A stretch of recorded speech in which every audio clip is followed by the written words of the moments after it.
তো বন্ধুরা, আবার আমি ইউটিউবের মাধ্যমে হাজির হলাম। তো সবাইকে আমার হরে কৃষ্ণ, রাধে রাধে। আশা করি সবাই ভালো আছেন, সুস্থ আছেন। তো আবার একটা ছোট্ট মিনি ব্লগ নিয়ে আপনাদের সামনে আমি হাজির হয়েছি।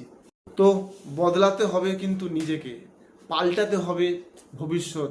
কারণ আমরা হচ্ছি মধ্যবিত্ত ফ্যামিলির ঘরে ছেলে, তাই ছোটবেলা থেকে দেখে এসেছি মায়ের সেই ভেজা চোখের জল। তো সময় না আমার জীবন থেকে অনেক কিছু কেড়ে নিয়েছে। তো যা কোনোদিন আমি সেরকম কিছু চাইনি, যেটা আমি চাইনি। জীবনে একটা কথা মনে রেখো, কাউকে কিন্তু কাঁদিয়ে নিজের স্বপ্ন সাজানো যায় না। আমার মন পবিত্র ছিল, আমি সঠিক ছিলাম। এই শান্তিটা কিন্তু দিনের শেষে রাতে ঘুমানোর সময় এটাই শান্তিতে ঘুমাতে পারি। এবং তার সাথে সাথে আমার উদ্দেশ্য কিন্তু খারাপ ছিল না।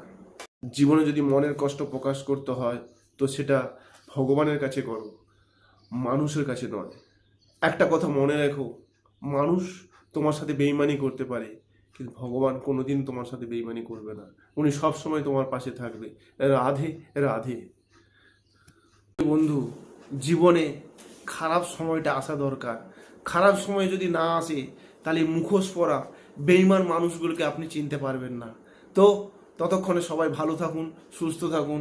আবার আপনাদের সামনে আমি হাজির হব এই ইউটিউবের মাধ্যমে। তো সবাইকে আরেকবার হরে কৃষ্ণ, রাধে রাধে। প্রভু সবাইকে ভালো রেখো এবং সুস্থ রাখো।